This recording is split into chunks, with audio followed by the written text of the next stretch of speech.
Everyone, क्या हाल चाल है। मैं CAPS बेनीवाल। बेटा ये जो वीडियो बनाई आज हमने, ये सिर्फ IPCC ग्रुप 2 के बच्चे के लिए बनाई है। सर क्यों ग्रुप 2 में बच्चा फेल होता है, उसकी हमने बड़ी गहन स्टडी की है और हम 3 सीरीज में वीडियो निकालेंगे। ये पहली सीरीज की वीडियो है, दूसरी सीरीज और तीसरी सीरीज, 3 सीरीज में वीडियो निकालेंगे। क्यों एडवांस अकाउंट में 50 से 55 मार्क्स आते हैं, ये हम सीरीज 1 में कवर करेंगे। क्यों ITSM और ऑडिट के अंदर 40 की लक्ष्मण रेखा पार नहीं हो पाती, हम ये वीडियो 2 में कवर करेंगे, सीरीज 2 में। और वीडियो 3 मींस सीरीज 3 में हम वो बेसिक रीजन बताएंगे आपको जहां पे बच्चा ग्रुप 1 में अच्छे से पास होने के बाद भी ग्रुप 2 में 3 अटेम्प्ट 4 अटेम्प्ट लगा देता है। सबसे पहले सर आज सीरीज 1 से स्टार्ट करते हैं। एडवांस अकाउंट में क्यों 55 की रेखा पार नहीं हो पाती। बेटा बेसिकली क्या है, एडवांस अकाउंट के बारे में बच्चों की 3 अप्रोच है। Approach number 1, sir advance account का पेपर बड़ा आसान आता है, एडवांस अकाउंट आसान है, बिल्कुल सही अप्रोच है। दूसरी अप्रोच, सर एडवांस अकाउंट का सिलेबस बहुत कम है in comparison to group 1 account. ये अप्रोच बिल्कुल गलत है और यही एक अप्रोच है जहां पे रीजन छुपे हैं एडवांस अकाउंट में नंबर कमाने के। तीसरी अप्रोच बच्चा लेके चलता है, सर पेपर तो ठीक ठाक हो जाता, मार्क्स ही नहीं आते। बेटा थोड़ी सी अप्रोच यहां पे गलत है। वो पेपर हमें लगता ठीक हो जाता है लेकिन वो पेपर रियल में ठीक नहीं हो पाता, क्योंकि हम लोगों ने जो अप्रोच बना रखी है कि एडवांस अकाउंट का सिलेबस कम है, यहीं पे सबसे बड़ी गड़बड़ है। आओ सर आपसे बात करते हैं इसके बारे में ना, डिटेल में डिस्कस करते हैं। बट एडवांस अकाउंट में बच्चे को एक बात पक्का पता है कि यार 7 क्वेश्चन आएंगे। पहला क्वेश्चन AS का आएगा, तो मैं स्मार्ट स्टडी करता हूं, अच्छे से करता हूं। वो पहले ही क्या करता है, एक चैप्टर छोड़ने की सोच लेता है। अगर मैं मोटी बात तौर पे बात करूं तो जनरली ज्यादातर बच्चे ब्रांच छोड़ देते हैं या हल्का फुल्का कर लेते हैं उसको। आप नोट करें, ब्रांच आप छोड़ चुके हो। फिर बच्चा उठाता पार्टनरशिप। अब पार्टनरशिप में वो सोचता रहता है यार ग्रुप 1 की पार्टनरशिप मैंने ठीक से नहीं की, पता नहीं 2 की समझ में आएगी या नहीं आएगी, या मैंने 1 की बहुत अच्छी कर रखी थी तो ग्रुप 2 की मैं अपने आप कर लूंगा, मैनेज कर लूंगा, मैं देख लूंगा। इसी उलझन में उलझा रहता है।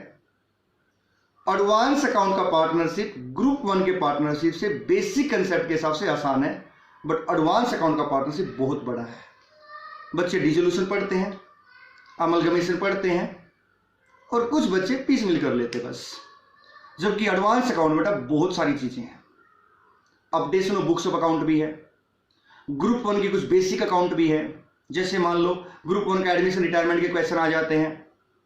सर अपडेशन के साथ साथ सेम सेट भी है, इसलिए बेटा आज प्लीज ध्यान दें, अपनी स्टडी मैट को देखें, जहां से आपने पढ़ रखा वहां पे देखें। एडवांस अकाउंट के पिछले ट्रेंड देखो अपना, हर अटेम्प्ट में अलग कंसेप्ट का क्वेश्चन आया हुआ है जो जनरली बच्चे कवर नहीं कर पाते। एक बार तो बिल्कुल बेसिक क्वेश्चन आया ग्रुप 1 का, बताओ उसका हम रिवाइज नहीं करके गए, ब्रांच छोड़ दिया, पार्टनरशिप उलझन की वजह से कुछ कर लिया, कुछ छोड़ दिया। मैं मान के चलता हूं छुप चुका वो बिना, क्योंकि एग्जाम में क्वेश्चन नहीं हो पाता उसका बच्चे से। तीसरा, डिवेंचर थोड़ा टेक्निकल है और वो टेक्निकल में हल्का फुल्का सा अटका रहता है। बेटा डिवेंचर का जो चैप्टर है, बच्चे रिडम्पशन को टफ मानते हैं, जबकि रिडम्पशन टफ नहीं है, नाइस सिंकिंग वन टफ है।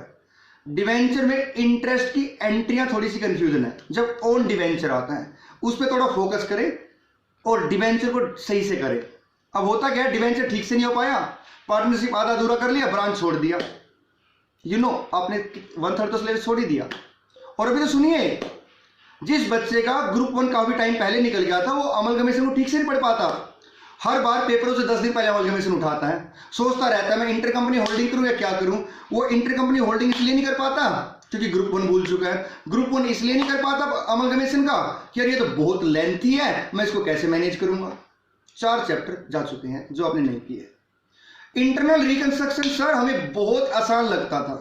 बेटा मेरी बात सुने, कितना ही आसान चैप्टर हो, जब तक उसे आप प्रैक्टिस दोबारा नहीं करोगे वो आपके दिमाग से स्किप हो चुका होता है। और अगर आता भी होगा तो एग्जाम में कोई ना कोई टेक्निकल पॉइंट आता है जिसकी वजह से बच्चे की एंट्री नहीं हो पाती। IRB साइड कर दिया, शेड्यूल 3 का पता ही नहीं सिलेबस में है या नहीं है। शेड्यूल 3 के ऊपर 3 बार क्वेश्चन आ चुके हैं ग्रुप 2 के अंदर। अब बच्चे ने क्या क्या छोड़ दिया, ब्रांच छोड़ दिया, पार्टनरशिप आधा अधूरा किया, डिवेंचर में कंफ्यूजन रही, आईआर अमलगमेशन उठाया नहीं। सर आपको पता है 80 नंबर का पेपर यहीं से आ जाता कई बार। और रही बात एएस की, एएस तो हम बाद में करेंगे। और एएस 4, 5, 29 हर बार क्वेश्चन आता, ऑडिट में भी क्वेश्चन आता है। लेकिन मजे की बात क्या है कि बच्चा जब एग्जाम से पहले बाहर आता है और एग्जाम से बाहर आके मेरे से पूछता है फोन करके, सर इस बार कौन सी एएस का क्वेश्चन आता है? इस बार तो 4 का आता। सर मैं तो 29 का लिख के आ गया। एक श्योरिटी में इस वीडियो के थ्रू आप सबको देता हूं, एएस 4, 5, 29 की पहचान कैसे होती है, इसके लिए मैं 15 मिनट की एक समरी निकालूंगा और उसमें मैं आपको बताऊंगा कि एएस 4, 5 और 29 को कैसे पहचानें। इस वीडियो को बेटा थोड़ा सा ज्यादा से ज्यादा शेयर करें ताकि ये उन लोगों तक भी पहुंचे जिनको एडवांस अकाउंट में मार्क्स ना आने के रीजन नहीं पता है। सबसे बड़ा रीजन यही है, हम जो चैप्टर करके जाते हैं, हम डिपार्टमेंट करते हैं ढंग से, हम बैंकिंग करते हैं, इंश्योरेंस करते हैं, लिक्विडेशन करते हैं और मिसलेनियस के टॉपिक करते हैं। मैं उस पर कोई डाउट नहीं करा, करके जाते बच्चे वहां अच्छा सा, लेकिन 50% ज्यादा स्कोप तो हमने छोड़ दिया और फिर एक ही डायलॉग मारते हैं एडवांस अकाउंट में तो कुछ भी नहीं है। बेटा एडवांस अकाउंट का सिलेबस ग्रुप 1 के कंपैरिजन में बहुत ज्यादा है। एएस को अच्छे से स्टडी करें क्योंकि बच्चे एएस की लैंग्वेज को ठीक से ड्राफ्ट नहीं कर पाते। यही सबसे बड़ी रीजन है एडवांस अकाउंट में मार्क्स कम आने के। बेटा इस वीडियो को ज्यादा से ज्यादा शेयर करें ताकि ये बात उन सब बच्चों तक पहुंचे जो बच्चे एडवांस अकाउंट में ये सोचते हैं कि हमें एडवांस अकाउंट सब कुछ आता, मार्क्स नहीं आते। और हाँ, इस वीडियो के थ्रू मैं एक बात और कहना चाहता हूं आप लोगों को, मैं आपको आज एक टारगेट दे रहा हूं, अगले 3 दिन के अंदर एटलीस्ट अमलगमेशन और आईआर जरूर कर लें क्योंकि इस बार एग्जाम में वो पक्का आने वाला है और मेरे को पूरा भरोसा अपने बच्चों पे। अभी तक आपने उसका रिवीजन नहीं किया है, do it. Thank you so much, all the best.